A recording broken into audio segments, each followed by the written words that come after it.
So announced on the Switch is this new House of the Dead game. Supposedly a remake of the first game. Maybe they're trying to tell the House of the Dead story all over again. Start it from scratch, build it up, the Switch release, and if it's a big seller, big hit, maybe they'll do the sequel. Sega's bringing back House of the Dead. So, from a market standpoint, what does that mean? It means probably already too late to get a friendly price on House of the Dead on Saturn. A nice minty CIB Saturn House of the Dead. Maybe factory sealed is more your flavor. That's probably hard to find. But that's the kind of stuff that speculators are going bonkers for, of course. So a good takeaway would be, not sure what Saturn House of the Dead is going for. Probably what, like $500-$600 CIB.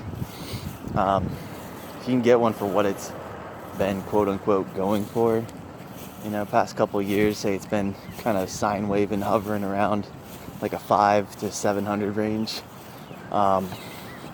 You can still grab yourself a nice collector condition copy.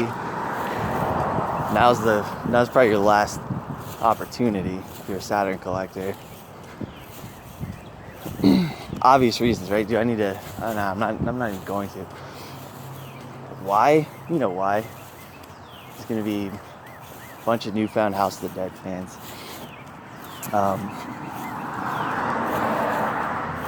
That's Saturn. That's your most collectible House of the Dead game, naturally. Talking North America. But where's the best speculative play right now? I would say on the Wii, you got House of the Dead Overkill. Fantastic game. Ages well. Very easy to pick up and play, very intuitive. That's one that you just hand the controller to a buddy and he knows what to do. I like games like that. I think they tend to age well. As people get older and they have money and they want to be nostalgic and get old games again on systems that they're familiar with, but maybe games they never owned. Maybe House of the Dead Overkill. Maybe you're 35 years old and you want to just have some cool retro games around.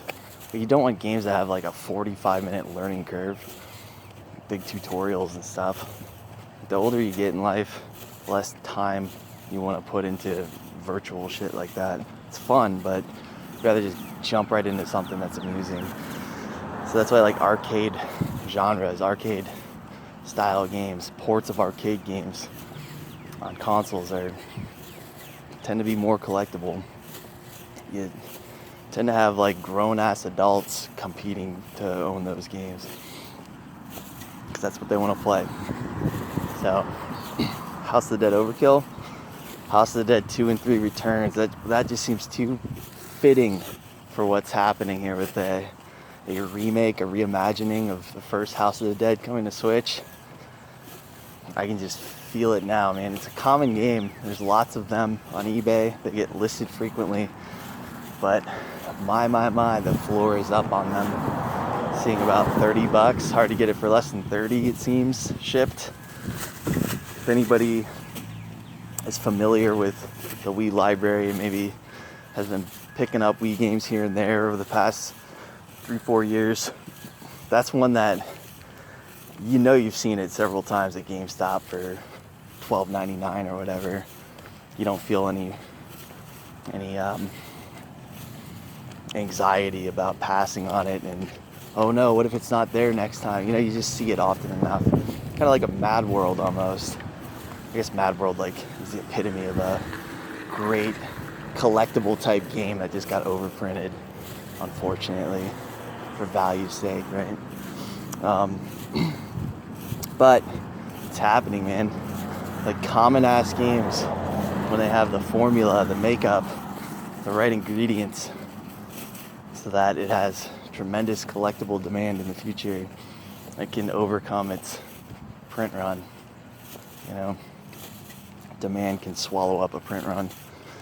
Like a Pokemon Emerald, it's behaving like Earthbound. Very common game.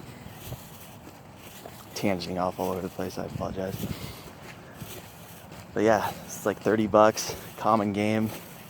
If you see it out and about and you can pay under 30, get it for 25 or less. Nice CIB copy. House of the Dead 2 and 3. Great investment, great addition to your library. It's a fun game to have. Good multiplayer. Have a buddy come over. But I'm thinking, 60, 75 range, no problemo as the Switch game approaches. When it comes out, it'll be roaring on eBay.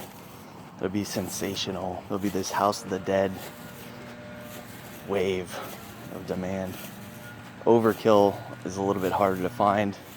Well, significantly harder to find, I'd say. And it's a cool exclusive to the Wii.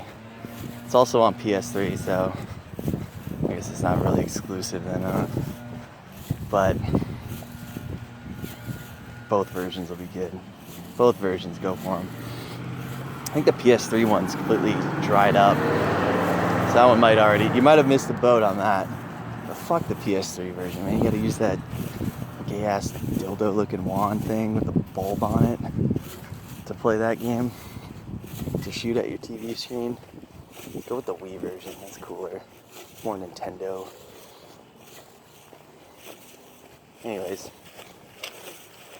You know what else is on the Wii? I just keep talking to myself. It sucks, by the way. I like doing game dealer talk with other people. Oh, with that in mind, if you guys have any specific titles or specific libraries, or specific publishers, or specific concepts, certain trends that you're noticing and you're wondering what my take is on it, I'd love to answer questions like that. So I really don't get too many questions, so feel free. I just shoot from the hip, lazy content style. But back to the Wii, as I'm trying to kill time on this walk. Sin and Punishment. What's that game doing under $20? It's common, I know. But go grab Sin and Punishment. Just treat yourself to a cheap, great collectible type game. Good gameplay. Gonna go up. Sealed copy's kind of holding it down. Jambo Safari on the Wii. It's another one I recently dug up. Found that hidden gem. Front cover didn't really appeal too much to me. You see Sega on it. You think, well, that's probably some Africa on PS3 type blah kind of title. But looking into it, I'll bet you know who's going to be familiar with this game is probably Silver Wings. Jambo Safari. It was an early 2000s Sega arcade game where you sit down in the cab, 2-player, I think it was 2-player, and you lasso up animals. It feels most similar to a Sega-made fishing game, like Sega Bass. What the fuck is it called? Sega Bass Fishing. It feels like a Sega arcade fishing game, or like the same kind of developers that would make that game made Jambo Safari. So it's on the Wii. Pretty hard to find on the Wii. It's one that I think is a big sleeper as far as nobody's ever talked about it, and if just one of those talking heads, a Scott the Woz, Stop Skeletons from Fighting. It's one of those channels that has kind of sheepy, simpy type of subscribers and followers. If they were to ever love on Jambo Safari, the game's gonna jam up in price. So for what it's going for now, might be one to just pick up. $15 shipped. Get it shipped to your house for $15. Put it on your shelf. Put it in your Wii. Play it. It looks pretty fun. Very arcadey. Again, a genre that I think is best for if you're collecting for the long term. Go for arcadey stuff. Because Because as you collect and as you're thrifty and buy wholesale lots and your shelves just start to fill up, you're going to realize that there's not enough time in your entire life, live the rest of your life, and you won't get around to playing half your games. And when you do, you'll realize that so many of them aren't worthy of your time. Play the best and just sell the rest, kind of thing. But when you're collecting and just filling up the shelves, you're gonna realize like there's a lot of stuff you just never play. But it's games like Jambo Safari that I'm telling you, even when 5 years from now you decide to give it a go, you'll have fun for like 45 minutes, put it away, never play it again, but at least you had fun for 45 minutes. This is an arcadey game and it's no learning curve. Jambo Safari is also on the DS and it's fucking rare. DS CIB collecting is where it's at, of course. And that game is very hard to find, I noticed. In fact, I didn't know it existed until it kind of popped up on the recommended search. I was looking at the Wii version of Jambo. It's like, here's a DS version of the game for sale also, $40. I realized, whoa, that game exists. I didn't realize it existed until I saw it. I had to see it to believe it, because I've never seen that game in my life. So if you're a DS connoisseur, if you're kind of going for those obscure, very hard to find games that aren't too pricey yet, that's a good one. It's a good one to try to snag.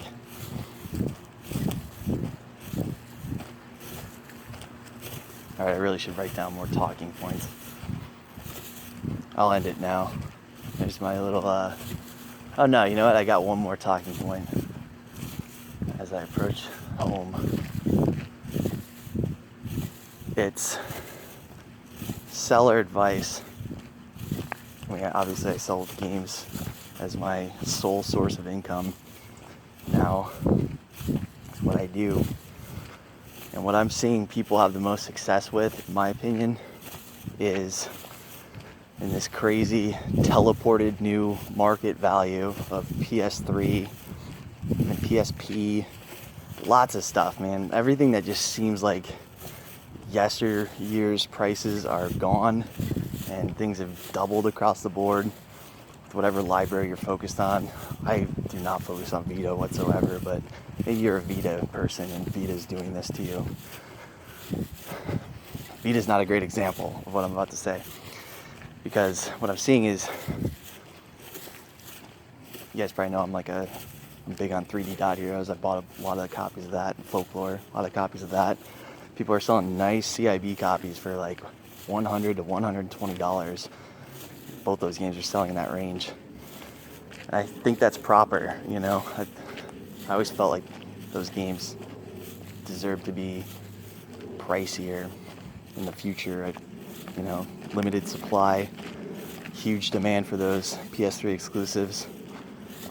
So they're gonna be very collectible titles, and it's just like the future caught up with us very quickly. Just a combination of stimulus checks hitting in the same month that they announced PS3 stores going down, and then talking heads started saying, buy PS3. Just too much pressure at once.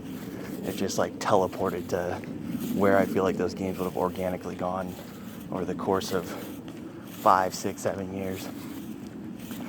But where I see sellers killing it right now is their shitty copies. Water damage case insert and a disc that they can prove boots up. May not be a pretty disc, but it's a working disc in a shitty case and no manual. And they're just piggybacking off these huge like mint CIB sales that go auction style. You know, people see 120 and then they see a shit copy for like $80 and they buy it. I say like good riddance. If you have crappy condition copies of games that are roaring right now, get the hell rid of them. Sell them right now. You know, obviously you can't go wrong selling your nice copy for top dollar either, but say you had both. You had a shit copy, you had a nice copy. Definitely the one to hold on to is your nice copy.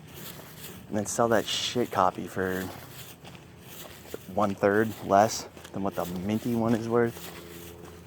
That's just smart moves, man. And then take some of that money and put it into the Wii. Put it into some rail shooters on the Wii, baby. Buy yourself House of the Dead, Gunblade. You can't get Target Terror, that one's gone. But get rid of that shit. Get rid of that nasty condition stuff, disc only stuff. Stuff is going for way too much. A lot of amateur collectors and gamers out there not realizing that they're wasting their money on shit that nobody's gonna want in the future.